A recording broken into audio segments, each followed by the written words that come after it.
Hello, எல்லாருக்கும் வணக்கம். நம்ம இன்றைக்கி வந்து சிக்கன் பிரியாணி செஞ்சோம் வீட்டில். அதை பற்றி உங்கள் கூட ஷேர் பண்ணிக்க போகிறேன். ஏன்னா நம்ம மதுரையில் இருக்கனால சித்திரை திருவிழா வரும்போது நம்ம மீனாட்சி திருவிழா ஆரம்பிக்கும் போது நம்ம அதுக்கு முன்னாடி கறி எடுத்து கடா விரதம் முடிச்சுட்டு விரதம் ஆரம்பிப்போம். அதனால் வந்து சிக்கன் பிரியாணி மட்டன் கிரேவி பண்ணோம். ஸோ அதுக்கு வந்து நான் வந்து 1/2 kg பாசுமதி ரைஸ்க்கு வந்து 1/2 kg சிக்கன் வாங்கிட்டு வந்து நல்லா கழுவி வச்சுட்டேன். அதுக்குரிய மசாலா வந்து இஞ்சி பூண்டு பேஸ்ட் வந்து ஃபஸ்ட்டு அரைச்சிக்கணும்.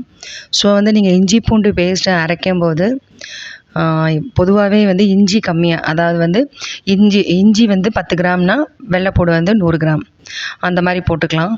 நான் வந்து ஃபஸ்ட்டு வந்து இது மேரினேஷன் பிரியாணினா ப்ரிப்பரேஷன் தான் நமக்கு கொஞ்சம் கஷ்டமாக இருக்கும். எல்லாமே ப்ரிப்பேர் பண்ணி வச்சிட்டோன்னா ஈஸி. ஸோ ஃபஸ்ட்டு இஞ்சி பூண்டு பேஸ்ட் அரைச்சிட்டேன்.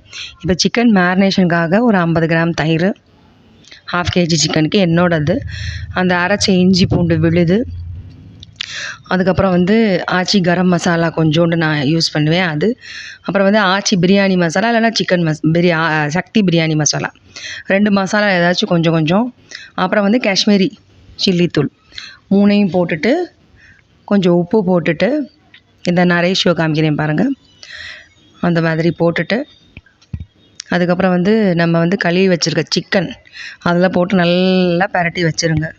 இப்போ வந்து சிக்கன் வந்து நமக்கு பிரியாணிக்கு வந்து 1 hour 2 hour ஊறினா கூட சூப்பராக இருக்கும். அன்றைக்கி வந்து எனக்கு லேட் ஆகிட்டனால வந்து ஒரு 1/2 hour தான் நான் வந்து ஊற வைக்க முடியும். சரி ஓகே அப்படின்ட்டு நல்லா ஃபஸ்ட்டு வந்து அதை கழுவி ஊற வச்சாச்சு.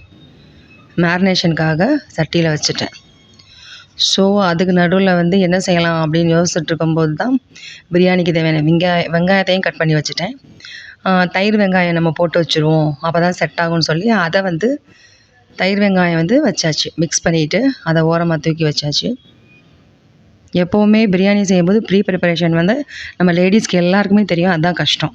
இப்போ பார்த்திங்கன்னா இந்த சில்வர் உலக்கில் பாருங்கள், ஒரு 1/4 கேப்படினா நியரஸ்ட்டு 1/2 kg தான். ஸோ பாருங்கள், இது 1/4 கேப்படி, ஒரு முழு உலக்கு தட்டி தலையை தட்டி அதுக்கப்புறம் அதில் அரை. இது எனக்கு கூட தான். ஏன்னா வந்து நம்ம பிரியாணி வந்து இன்றைக்கி வந்து விரதம் இருக்க போகிறோங்கிறனால நிறைய நம்ம இந்தியா கேட் பாஸ்மதி ரைஸ் தான் நான் யூஸ் பண்ணுவேன். ஆல்வேஸ் போட்டாச்சு. ஆமாம் பாருங்கள், சூப்பராக நான் வந்து விளையாடிட்டுருக்கேன். இப்போ வந்து எல்லாருமே வந்து பிரியாணி வந்து நீங்கள் ஆரம்பிக்கும் போதே ஊற வச்சுருந்தாங்க. நான் அந்த மாதிரி செய்ய மாட்டேன். ஏன்னா பிரியாணி வந்து கண்டிப்பாக உடைய தான் செய்யுது அரிசி. இது வந்து நான் லாஸ்ட்டு செஞ்சது, அது முதல்ல வந்துருச்சு என் பொண்ணு வீடியோ எடிட் பண்ணும்போது. நான் அரிசி வந்து அளந்து வச்சுட்டு வந்து இப்போ பிரியாணியை வந்து குண்டான் சட்டியில் செய்யணும். ஸோ இட்லி குண்டான் தான் எனக்கு வந்து இந்த 1/4 கேப்படிக்கு வந்து சரியாக இருக்கும். அதனால் வந்து நான் என்ன செஞ்சேன்னா, இட்லி குண்டானை தூக்கி என் பொண்ணு ஸ்டைலாக வந்து திருப்பி வைக்க சொன்னான். ஆஃப் பண்ணிவிட்டு டைன்னு ரஜினிகாந்த் மாதிரி அப்படியே சுற்றி வச்சேன்.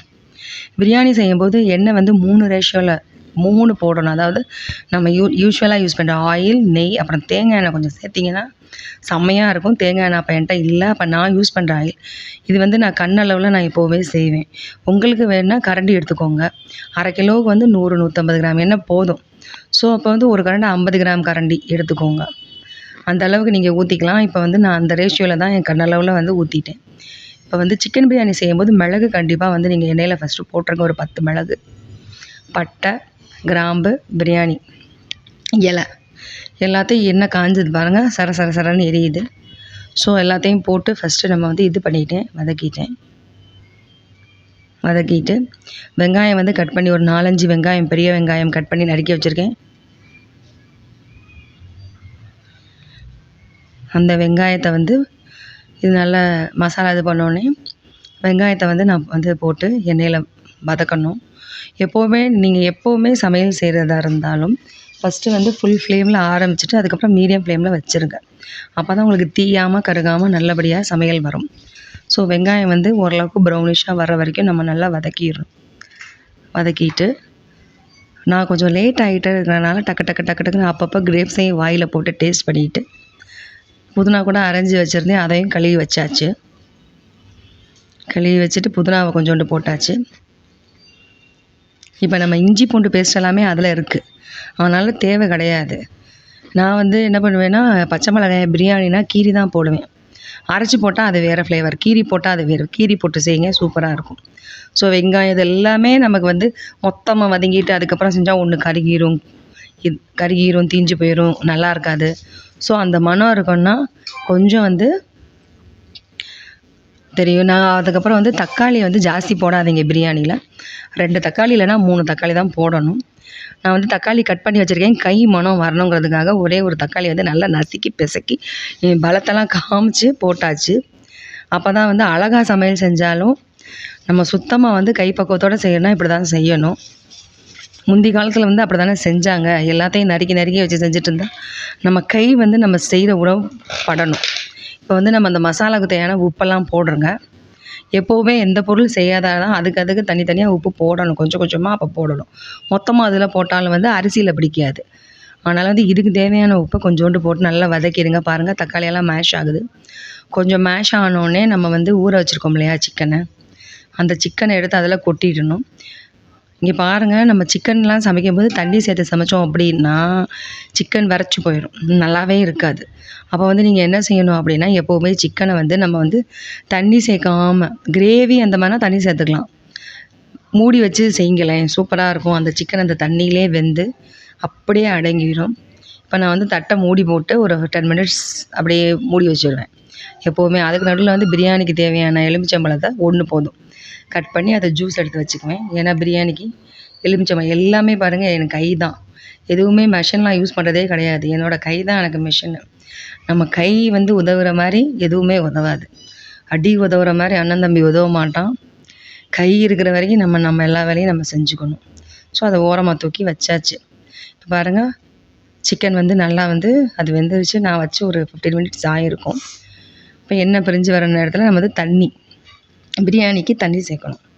எப்போவுமே வந்து அதுக்கு நடுவில் இந்த பக்கம் பாருங்கள் குருமாவும் வேகுது, அதுக்கு கறி வேகுது. பாருங்கள் நல்லா எண்ணெய் பிரிஞ்சு வந்துருச்சு. இப்போ தண்ணி பிரியாணிக்கு 1, 2 சேர்க்கணும். ஆனால் நம்ம வந்து சிக்கனில் வந்து தயிர்லாம் சேர்த்துருக்கனால நம்ம வந்து 1க்கு 1.5 சேர்த்தாலே போதும். அதுக்கப்புறம் நம்ம வந்து இந்த மசாலா வதங்க ஆரம்பித்தோடனே தான் நான் வந்து பிரியாணி அரிசி ஊற வச்சனால அது கொஞ்சம் ஊறியிருக்கனால நீங்கள் 1க்கு 2 போட்டிங்கன்னா குழஞ்சிடும், நல்லாவே இருக்காது. அதனால் 1க்கு 1.5 தான் நான் போட்டேன். அந்த மாதிரி போட்டுட்டு அப்புறம் தண்ணி வந்து கொதி வந்தோடனே அரிசியை வடிச்சிட்டு நல்லா அந்த அரிசியை வந்து அதில் தண்ணியில் போட்டாச்சு. போட்டுட்டு நல்லா கலக்கி விட்டுட்டு உப்பு எவ்வளோ இருக்கான்னு பார்த்துட்டு அந்த நல்லா உப்பு மசாலாலாம் சரியாக இருக்குது இல்லைன்னா லைட்டாக கொஞ்சோண்டு மசாலா, கொஞ்சம் உப்பு, இந்த எலுமிச்சம் பழம் புளிஞ்சு வச்சதை ஊற்றிடணும். ஊற்றிட்டு உப்பு சேர்த்துட்டு கரெக்டாக இருக்குது அப்படின்னா நம்ம தட்டை போட்டு மூடிடலாம். ஃபுல் ஃப்ளேமை வச்சுட்டு ஒரு கொதி வந்தோடனே மீடியம் ஃப்ளேமில் வச்சுட்டாலே போதும். நீங்கள் சிம்மில் வச்சாலே போதுங்க.